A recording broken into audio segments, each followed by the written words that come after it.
Terlihat sebuah villa dalam kegelapan malam. Keheningan malam itu dipecah dengan suara berat seseorang pria yang sedang berlari di dalam villa tersebut. Pria itu berdarah dan terluka di pelipis dan lengannya. Sementara kesakitan dia terus berlari dalam ketakutan.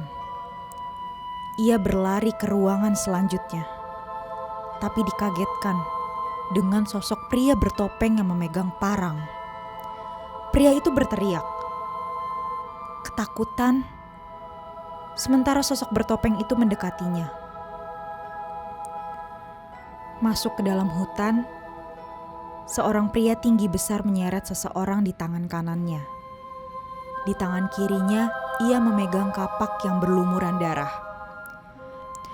Ia menyeret orang tersebut di pergelangan kakinya, membuat tubuh dan bagian kepalanya menyentuh tanah dengan kasar. Pria yang diseret tersebut tidak sepenuhnya sadar. Ia terlihat lemah dan seluruh tubuhnya dipenuhi luka-luka. Pria tinggi besar tersebut menyeret orang ke dalam hutan. Tolong! Tolong! Pria yang diseret berkali-kali memohon, tetapi tak diindahkan oleh orang yang menyeretnya. Sebuah mobil melaju di jalanan dengan musik terdengar keras dari dalamnya. Berada di depan setir adalah Rafa. Di sebelahnya Vino terlihat sedang menikmati musik. Di belakang duduk berjejer Riko, Kayla, dan Citra. Kok, ganti musiknya dong, pinta Citra. Enggak, Vino menolak. Ih, gue gak suka, ganti dong. Kagak, biarin aja Cit, Vino mah emang begitu, Kayla menjawab. By the way, masih lama gak ya Raf? Tanya Riko. Enggak nih, bentar lagi udah masuk ke jalanannya. Dari situ cuma 30 menitan lah, Rafa menjelaskan. Dan sepupu lo gak masalah nih? Kagak lah, dia yang nyuruh datang kok. Ya mumpung lagi liburan, kenapa gak kita main di sini aja ya kan? Sepupu lo ikut gabung? Tanya Vino. Katanya dia bakal nyusul sih. Kapan lu terakhir main ke villa ini, Fa? Citra bertanya. Udah lama banget, hampir 15 tahun gue rasa. Buset, lu yakin inget jalan? Sepupu gue udah ngirimin alamatnya kok. Oh, deket ya sama sepupu lo ini? Kayla lanjut bertanya. Lumayan, gue sering main ke tempat kuliahnya di Bandung dulu. Tapi udah 6 bulanan lah gue gak ketemu. Terakhir 2 minggu lalu katanya mau ke tempat gue. Kagak nongol. Tahu tuh kemarin malah nyuruh gue kesini. Yang ngurus villa emang siapa Raf? Riko bertanya. Ada, Mang Maman sama anaknya. Gue udah gak inget banget sih mereka. Tapi gak usah deket-deket anaknya ya, lu pada. Kenapa Raf? Citra penasaran. Aneh gitu. Waktu itu gue 7 tahunan, dia udah 10 tahunan. Nah gue sama sepupu gue sering banget diliatin sama dia dulu. Serem sih. Abis dia kayak hantu gitu, tiba-tiba nongol. Ih, takut ah, Citra merinding. Santai, lagian dia bisa apa coba? Menurut gue malah agak autis gitu deh, Rafa menjelaskan lagi.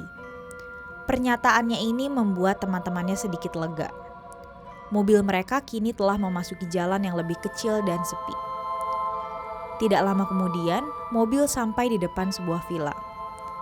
Mereka semua turun dari mobil dan mengeluarkan barang-barang mereka dengan excited. Ntar ya, gue nyari Mang Maman dulu, kata Rafa. Itu bukan. Kayla menunjuk sosok yang ada di depan pintu. Rafa menoleh pada tempat yang ditunjuk Kayla. Di depan pintu berdirilah seseorang. Rafa dan keempat temannya mendekat sambil membawa barang-barang mereka.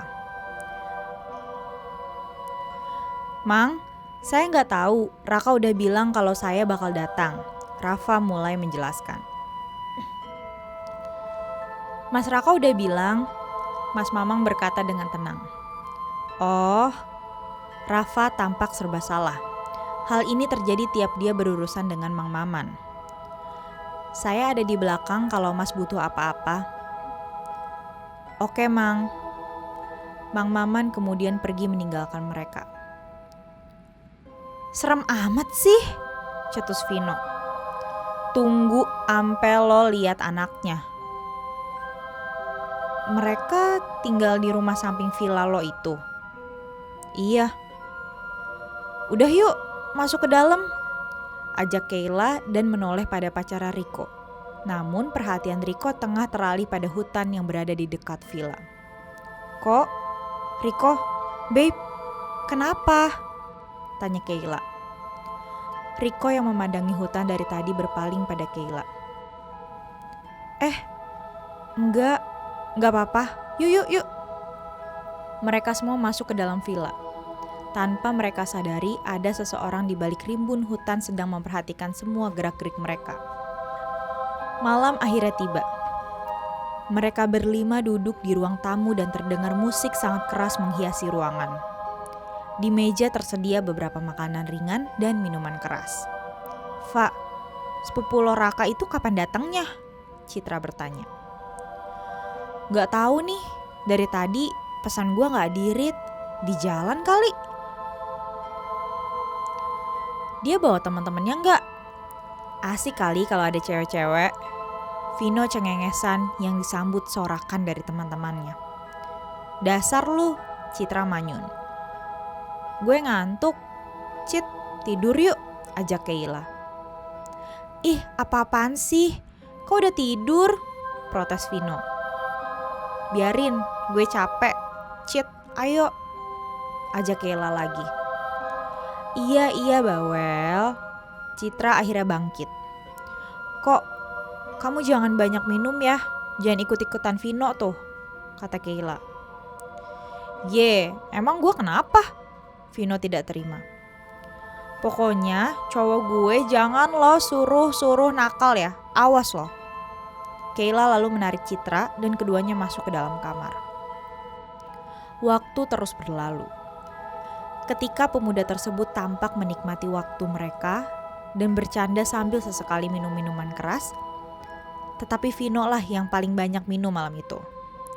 Malam sudah sangat larut. Rafa akhirnya bangkit sambil menguap. Rafa menepuk pundak Vino lalu masuk ke dalam kamarnya. Tidak lama kemudian, Riko menyusul. Pada cupu lu pada. Jam segini udah pada tepar. Ledek Vino yang melihat kepergian Riko. Vino kembali minum sendirian. Saat itulah Vino seperti melihat bayangan yang lewat di depan jendela yang cukup besar. Vino sempat memperhatikan beberapa saat dengan penasaran, tapi karena tidak melihat apa-apa lagi, Vino mengabaikannya dan kembali minum. Vino tidak sadar bahwa ia tengah diperhatikan oleh seseorang di balik bayang-bayang.